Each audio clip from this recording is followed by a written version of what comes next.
último programa, nós te mostramos um pouquinho do badalado bairro de Montmartre, conhecido por ter muitos artistas, com direito também ao muro do Eu Te Amo, mas isso não é tudo e você verá muito mais agora!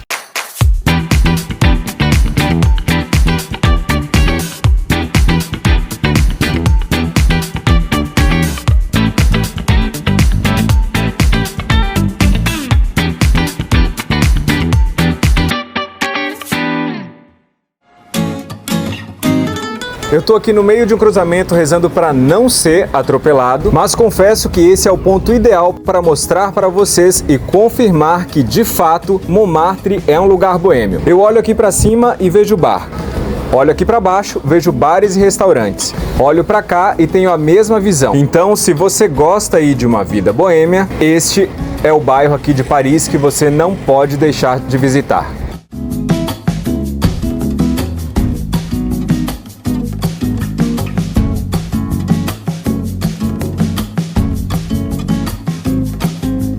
Comecei a subir, mas já parei. Essa aqui é a escadaria de acesso à igreja Sacré-Cœur, Sagrado Coração. Mas, como todo lugar, a gente tem uma espécie de pedágio para pagar. O pedágio da igreja é esse daqui. E aí, vai encarar?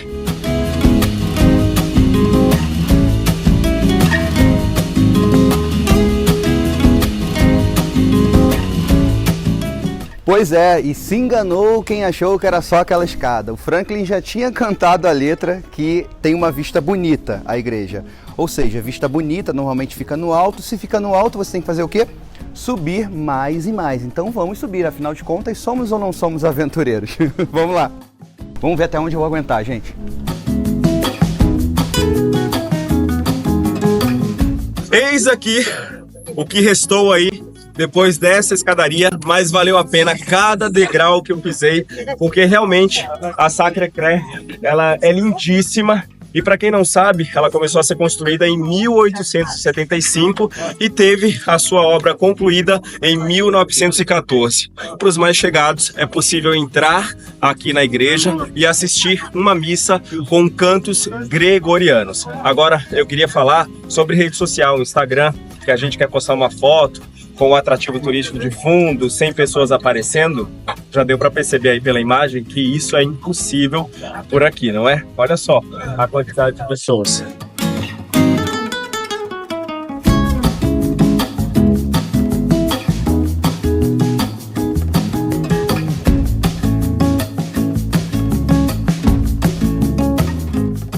Gente, eu tô aqui, ó, salivando, procurando uma água para tomar. O aparelho está grudando aqui nos lábios inferiores da boca, de tão seco que tá. Mas quero mostrar para vocês aqui, ó, como é que eu posso dizer? Esse clichê, esse grande clichê aqui em Paris, que inclusive tem lá em Gramado agora também, que é você colocar o cadeado com o nome do seu amado ou da sua amada. Você compra, inclusive tem gente que vende aqui mais ou menos uns 10 euros. Você compra o cadeado ou traz de casa, coloca o nome do amado e da amada aqui, e aí faz um desejo. Normalmente as pessoas desejam o quê? O amor eterno. Mas aí fica a pergunta, e se o casal separar? Tem que vir aqui para abrir o cadeado? Não sei. Mas o fato é o seguinte, que aqui de cima a gente consegue ter uma vista linda de Paris e a gente está nesse momento a 130 metros de altura.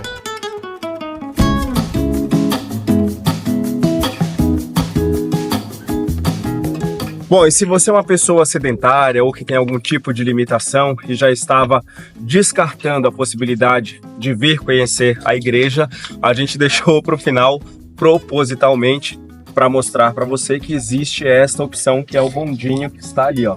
Então você não precisa se matar. Você tem esta opção aqui que é super tranquila, não precisa ser um aventureiro raiz como a gente que quase morreu com a falta de fôlego. Então essa é uma opção para você vir conhecer a Sacré-Cœur.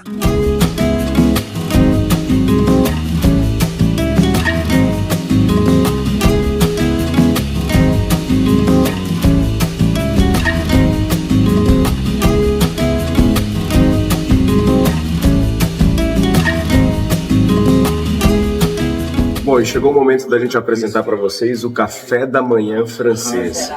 Quais são as verdades, quais são as mentiras, tem muito croissant, não tem, e aí, qual é? Pois é legal a gente mostrar os cafés da manhã pelo mundo aí, porque vocês vão ver a diferença de cultura, né?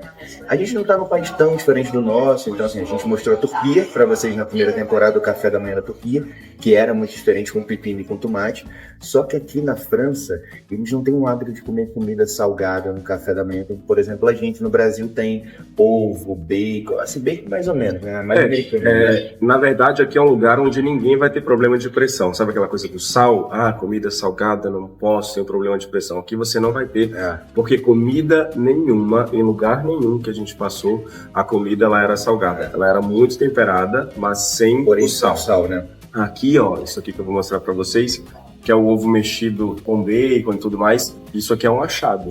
Porque até esse momento a gente não tinha encontrado, então isso aqui é uma adaptação americana. E agora esclarecendo a lenda do croissant, quer dizer, é lenda ou não é lenda? Existe ou não existe? Eles comem ou não comem? Aqui, ó, acho que esse pratinho aqui quer dizer muita coisa já, tô mostrando pra vocês aí, ó. Existe croissant sim, o croissant ele é delicioso, em alguns lugares ele é mais torradinho, em outros nem tanto, e a gente tem uma mania de abrasileirar as coisas, né? Botar recheio em tudo, né? Então, como eu tava falando, não tem muita coisa doce, não tem muita coisa salgada. Vai, continua falando. Então, como eu tava falando, não tem muita coisa salgada. Essa é a parte abrasileirada, tá? Avelã no croissant. Eles comem croissant puro, mas o Vitor já botou o seu recheio aqui, ó. Então, como eu estava falando, não tem muita coisa salgada no café da manhã. A gente está num hotel, como um hotel recebe turistas, então eles tentam se adequar um pouco mais à realidade do turista, que tem que ser uma coisa assim mais abrangente para todo mundo. Mas normalmente o café da manhã francês, se você for comer numa padaria francesa, vai ter muito, como o Franklin falou, croissant e muito pão doce com Nutella, aquele... Não vou nem fazer propaganda, né? Aquele já fazendo aqui, já. Ó. O chocolate de avelã. É como se fosse um croissant, mas com recheio dentro, mas que não é o croissant. O croissant tradicional eles comem puro. Então eles vão colocar muito chocolate de avelã.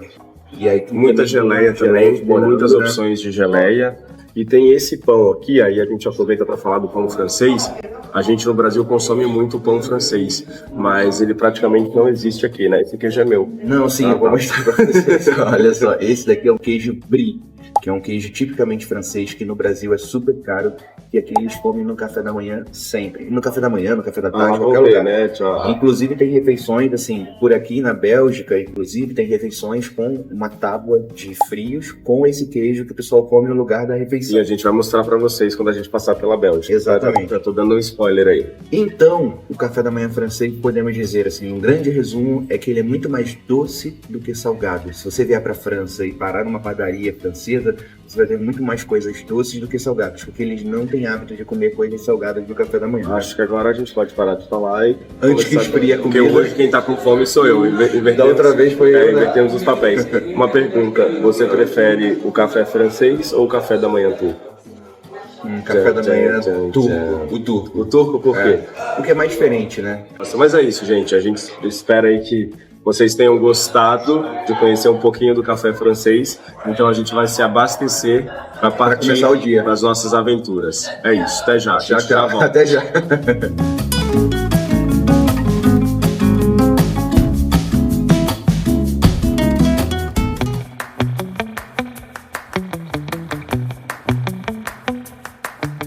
E nada melhor do que um passeio de bike para começar bem o dia. Afinal de contas, essa é a forma mais eficaz de você se sentir como um local. Aqui na Europa existem diversas empresas que alugam bicicleta, tanto para moradores quanto para turistas. E para começar, você precisa primeiro instalar o aplicativo da empresa que você escolheu, cadastrar um cartão de crédito que seja internacional e aí é só escolher a sua bike em uma dessas estações.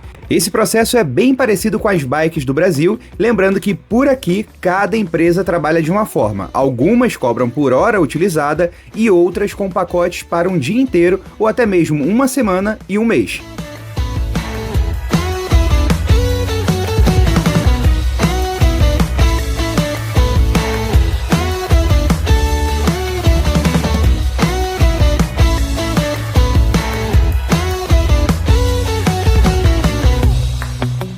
E aqui é o seguinte, você se sente tão à vontade com a bike, você vê todo mundo usando bike o tempo inteiro, que você até acha que você pode usar a bike dentro de um parque, por exemplo, mas aqui regras são regras, então dentro de parques, praças, você não pode andar com a sua bike, pedalar no caso, você pode andar com ela, mas você com as suas perninhas e ela com a rodinha dela empurrando, apenas. A gente está indo nesse momento para a torre.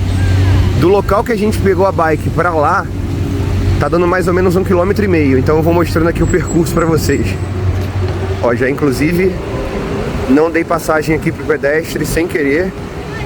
Meio que me lembra o trânsito em Gramado, que não tem sinal de trânsito e a gente quando dirige fica meio perdido, né? A gente tem que dar a preferência sempre pro pedestre. Então aqui na bike é a mesma coisa. A gente decidiu fazer esse passeio bem cedinho hoje, são 8 da manhã, tá um certo frio aqui em Paris.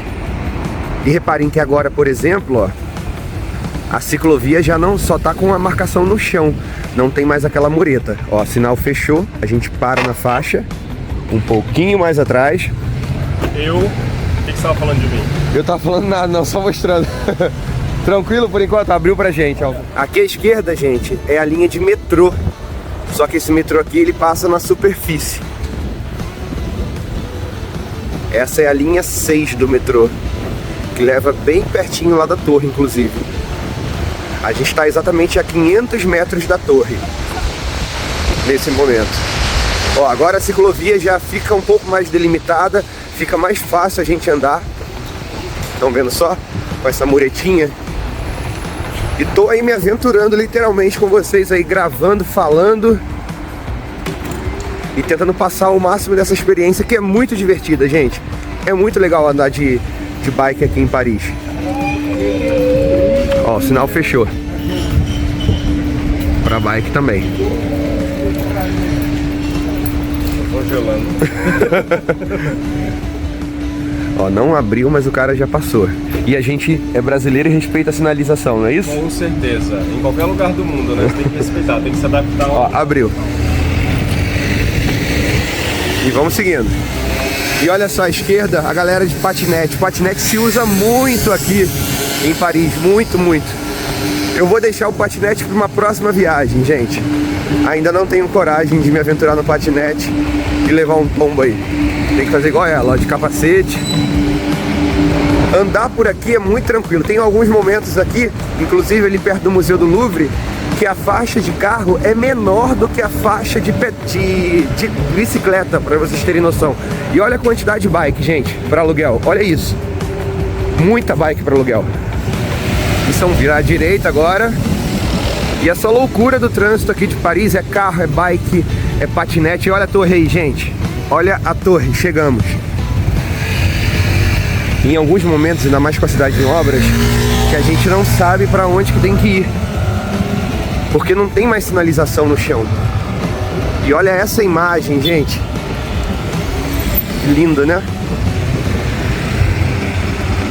Ó, a ciclovia aqui embaixo, a sinalização. Ó, aqui ela já vem para a calçada, reparem só. Estão vendo só? Aqui ela já fica na calçada, ela não divide espaço com os carros. E reparem agora, ó, a gente já meio que divide espaço com a linha do ônibus e com a ciclovia. Estão vendo só? Ônibus e bike sinalizado no chão. E olha a torre aqui.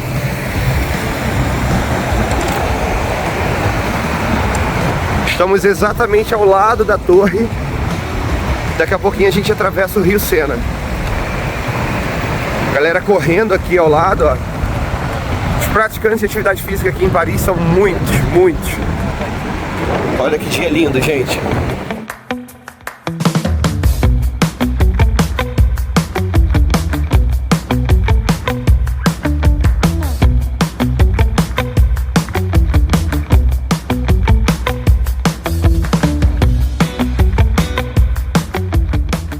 Seguinte, galera, demos uma paradinha aqui no passeio de bike, bem às margens do Rio Sena, exatamente no ponto de embarque de um passeio que eu particularmente adoro, que se você viu a primeira temporada do programa Aventureiros, lá na Turquia, vai lembrar que a gente fez passeio de barco pelo canal de Bósforo lá, mas aqui ele acontece às margens do Rio Sena. É um passeio muito agradável, de mais ou menos 1 hora de duração. Então, se você vier para Paris, faça esse passeio e o bilhete custa, em média, 18 euros por pessoa. Esse aqui é exatamente o ponto de embarque do passeio de barco e a gente está em frente ao barco de uma das empresas mais tradicionais aqui de Paris, que é a Bateau Parisien. E além de toda a estrutura que eles oferecem dentro do barco, tem também a opção de você almoçar e jantar durante o passeio. Essa placa que está aqui, ó, mostra exatamente isso. O almoço sairia a partir de 69 euros e o jantar a partir de 89 euros.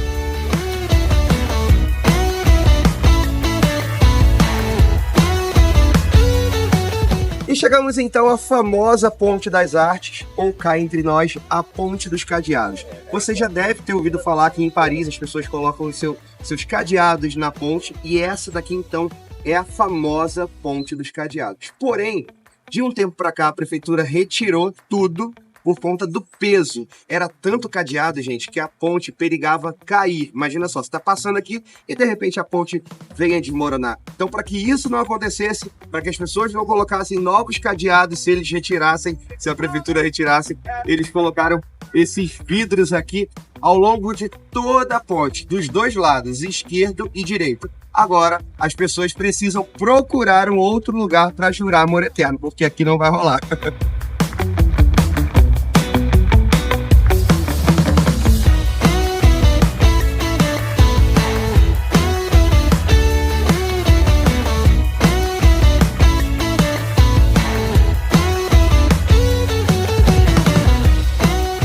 Essa é a famosa Ponte de Alexandre III aqui em Paris, que foi feita aí para comemorar o acordo econômico e militar entre o imperador da Rússia, Alexandre III, e o presidente da França na época. Todo mundo sabe que com essa beleza de fadas, a Ponte de Alexandre III é também cenário de vários filmes, como foi lá em Como Eu Era Antes de Você, Meia-Noite em Paris, recentemente com a série Emily em Paris e vários outros filmes. A gente nem precisa se esforçar muito para saber por que essa é sempre uma locação escolhida. Basta olhar aqui, ó.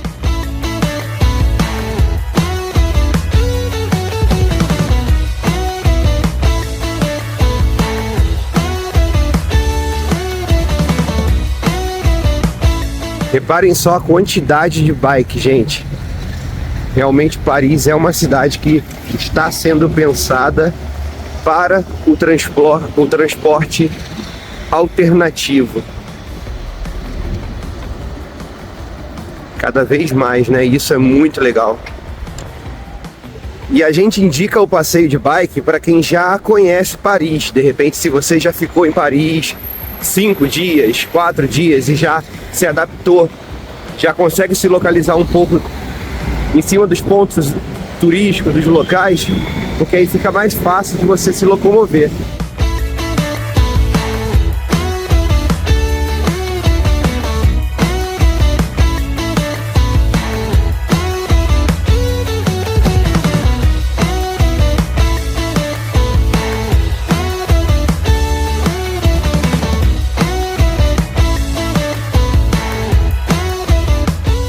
Essa imagem que vocês acabaram de ver, a gente amassado feito sardinha dentro de uma caixa amarela, na verdade é esta caixa aqui, ó, que é o elevador de acesso aqui para a estrutura da Torre Eiffel, que é onde a gente já tá, ó, como vocês estão vendo aí, ó, isso aqui já é a torre. E a gente vai mostrar para vocês hoje algumas curiosidades aqui deste lugar. Essa é a vista da cidade de Paris e tem essa tela de proteção. Quando eu falo dessa tela de proteção, a gente fala de um fato triste, porque essa tela ela foi colocada devido ao número de pessoas que se suicidaram daqui de cima. Esse número chegou a 370. E além disso, mais duas curiosidades muito interessantes é que existem várias Torres Eiffel pelo mundo. Japão, Paquistão, Canadá, Austrália, até na Bolívia, mas a mais famosa dela fica nos Estados Unidos, mais precisamente em Las Vegas. É uma cópia quase que fiel, idêntica aqui da França. E outra curiosidade também é que nós, brasileiros, ocupamos o ranking do 6º povo no mundo que mais visita a Torre Eiffel. Agora eu convido vocês a subirem comigo aqui para outra estrutura, para o andar de cima. Na verdade, são 2 andares aqui que a gente consegue acessar.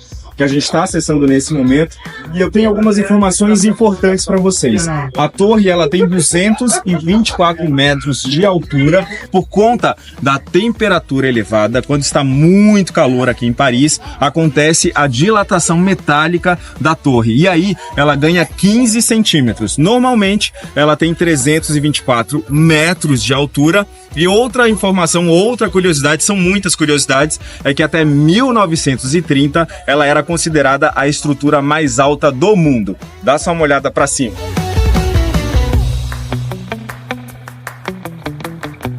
Pois é, gente, essa cena aqui, eu avistando a beleza de Paris à noite, ela poderia nunca ter existido. Não sei se vocês sabem, mas com 20 anos após a criação da torre, ela quase foi desmontada. Imagina só Paris sem a Torre Eiffel, gente. Eu não consigo imaginar.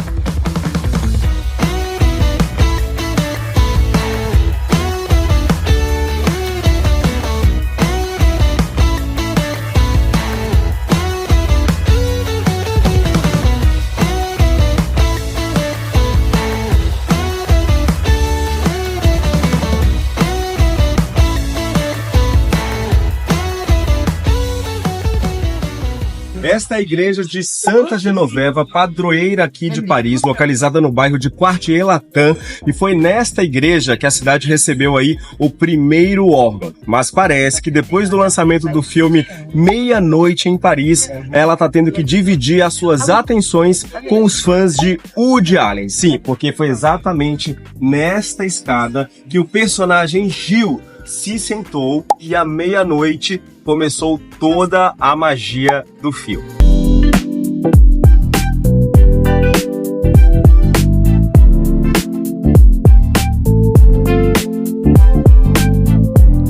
Já quero dar um aviso que a gente tem cenas fortes a seguir. Essa é o Rus, uma loja aí que foi cenário do filme Ratatouille, que é também uma das lojas mais diferentonas, talvez a mais estranha aqui de Paris. A razão disso é porque na vitrine a gente consegue ver vários ratos mortos, empalhados, porque trata-se de uma loja especializada em venenos de ratos e várias outras pestes, várias outras pragas. No filme Ratatouille, tem um momento que chama muita atenção, é um momento marcante do filme, que é quando o pai do Remy o traz até aqui, ó, na frente da vitrine, para dizer que ele não pode ter contato com os humanos, que no caso seria o Linguini, naquele momento ali que eles estão criando uma amizade, porque os humanos não seriam confiáveis e usariam venenos para matá-los.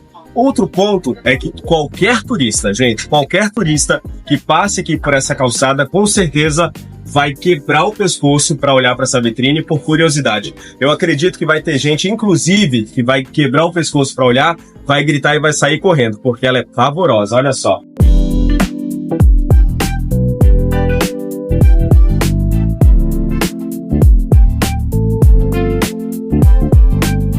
E do lado da loja de ratos tem o que, minha gente? Tem uma loja de doce. E eu queria apresentar para vocês isso daqui, ó, que é o macarrão, um doce que foi trazido aqui para a França em 1533 por cozinheiros italianos. E é muito comum você encontrá-los aqui até hoje. E ele é feito de uma massa, gente, que é uma massa de amêndoa muito gostosa. Sempre leva um recheio dentro deles. E você sempre vai vê-los assim também, ó, coloridos. E quanto que custa isso, Vitor? Bom, a gente tem aqui, ó, um potinho com 6 macarrões, custando R$ 9,50. Outro com 9, custando 13 euros. E isso acaba sendo uma lembrancinha bem legal para você dar de presente para alguém aí quando voltar de viagem.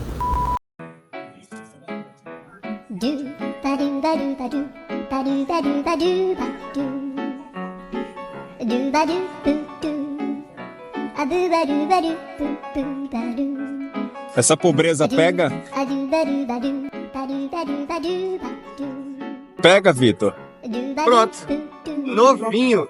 Vou levar pra casa, vou levar pra minha mãe e falar que eu comprei lá em Paris. Aqui, no Lá caso. em Paris, eu acho. Em Paris. E não foi, Novinho, ó. O que jogaram fora? e não foi em qualquer lugar, na Champs-Élysées. Champs-Élysées, meu filho. Foi na Mont Blanc fez. Não, mas conta a história, você acabou de achar toda desgrenhada aqui no chão. É, tu não filmou não? Essa parte não, perdi. Você foi muito rápido em arrumar. Olha só, arrumei, tô levando pra casa, pra mamãe.